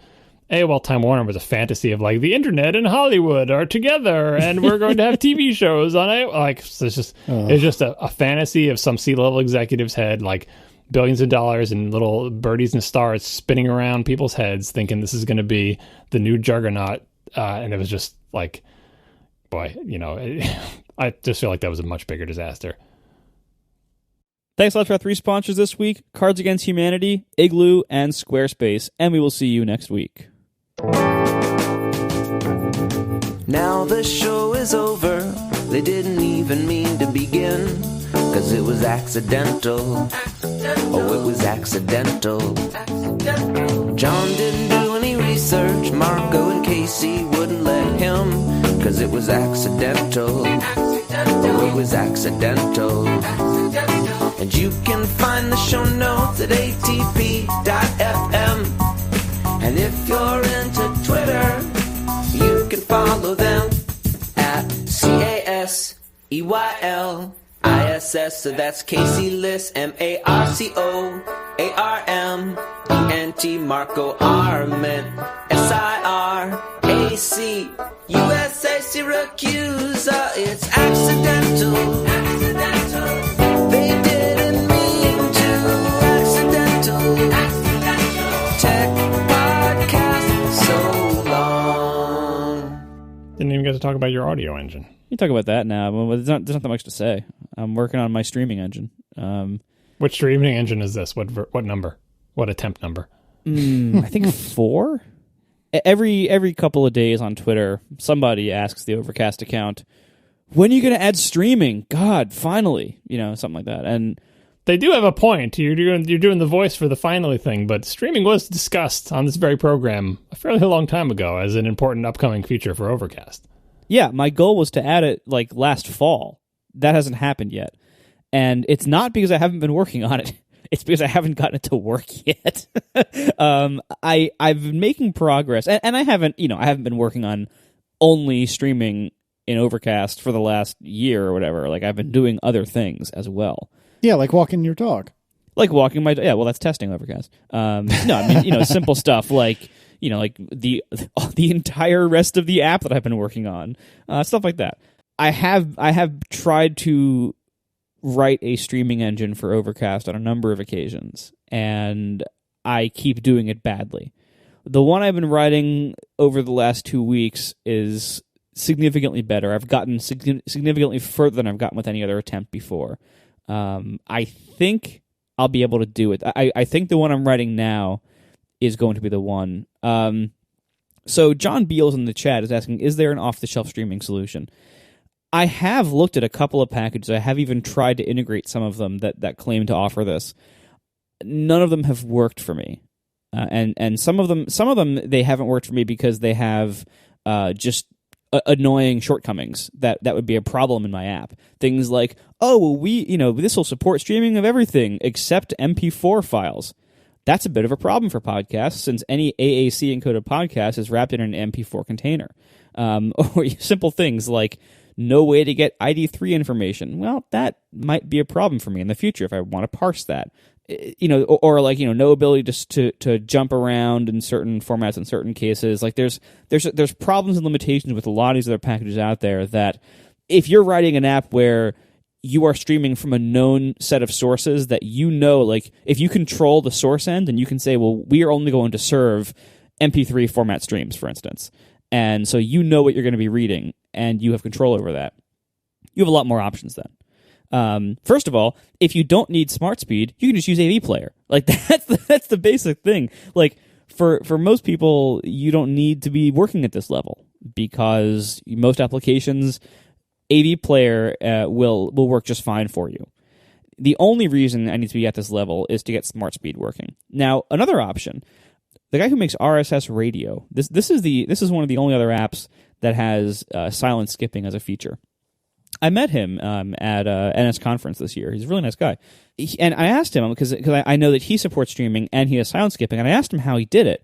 And he said he just doesn't have silent skipping and effects when it's streaming. And he just has two different paths in the code where, like, if he's playing a video or if he's playing an audio file off a stream, he just uses AV Player. And then if he's not, he uses his other audio engine where he can do effects.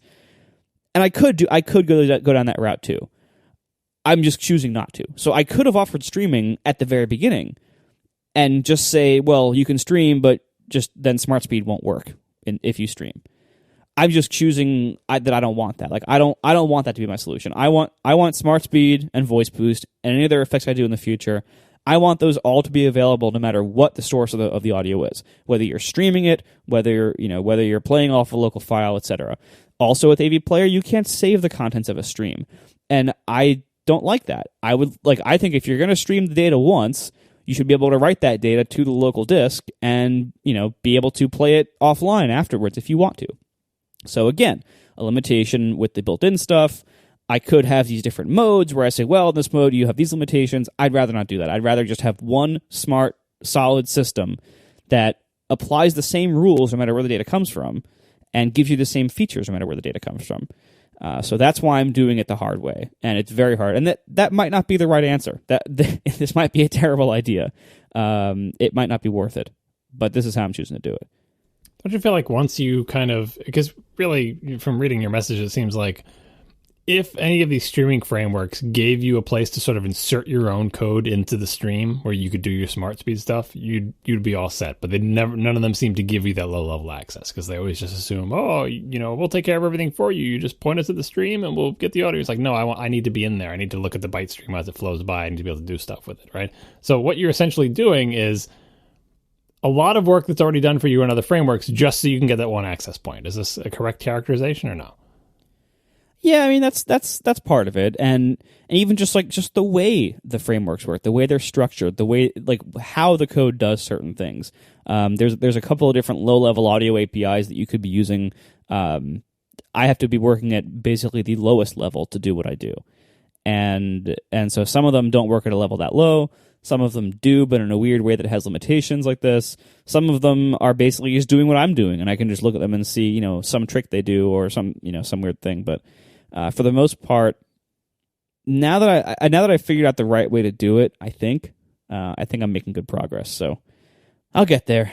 This could be your new Instapaper table view or grid view, where it's like you do this thing, you finally come out, you've got this thing. Finally, I have a streaming engine, supports all my features. 2 iOS releases later, they add hooks to all their APIs so that you could do smart speed in any one of their streaming things, which is fine. Like that's you got to do what you got to do. But I don't know, maybe this will never be important enough for them to do. Like the collection views was eventually important enough for them to do because tons of apps have views like that of arbitrary grids of items, reordering and blah, blah, blah. But I'm not sure how many apps care about the low level audio access that you need. So maybe you'll be safe on this one.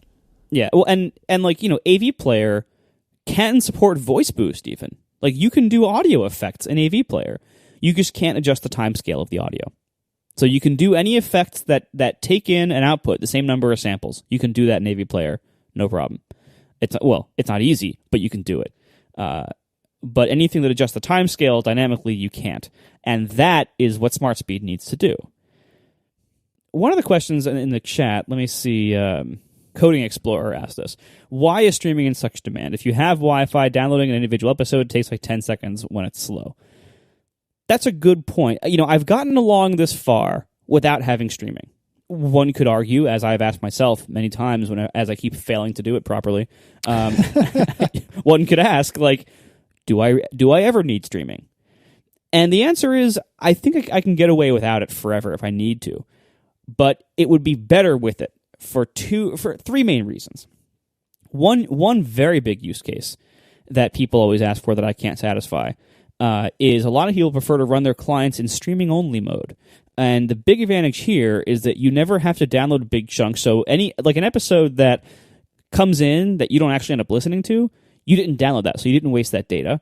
And also, it takes up no disk space, basically. Like, you'll have some space for, like, caching and artwork and the database, stuff like that. But compared to when you're downloading entire episodes of, like, 50 or 100 megs, that's very little space. And people so often who have, like, these 16-gig iPhones that for some reason Apple is still selling, they can be very low on space. So if you can have a mode in your podcast app that doesn't use a lot of disk space, there's a lot of people who want that.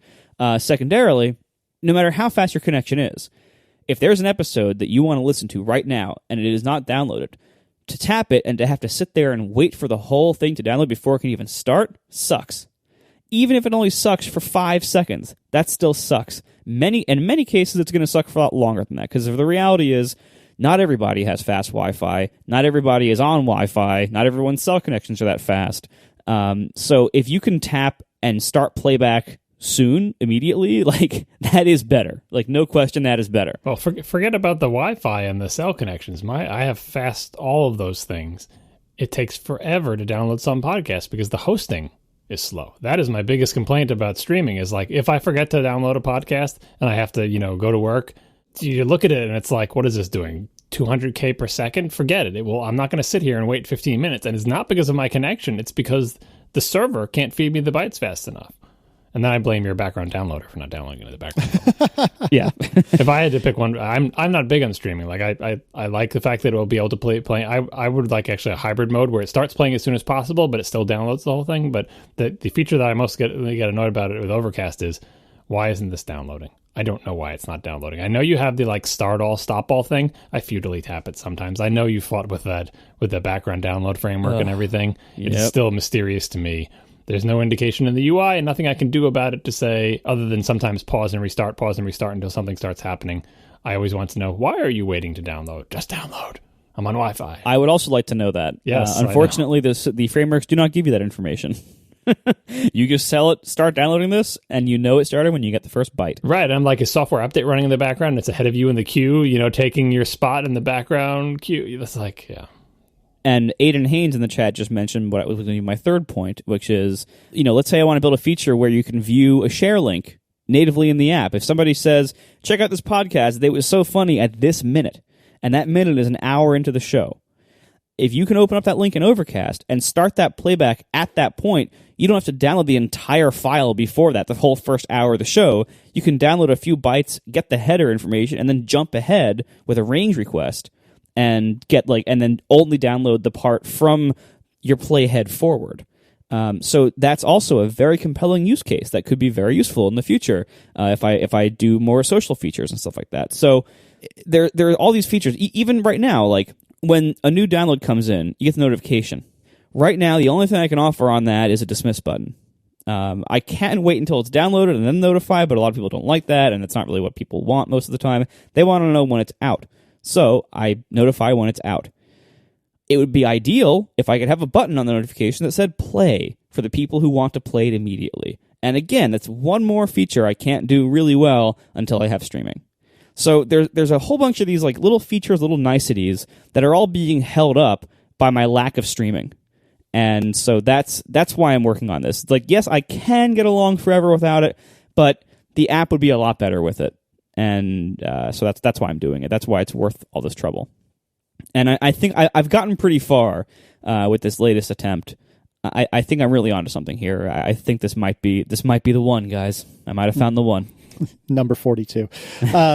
You said you looked at a bunch of different packages in order to do this for you, and you said that they didn't work. Out of curiosity, did you crib anything particularly useful from any of these different open source packages, or was that basically a waste of time?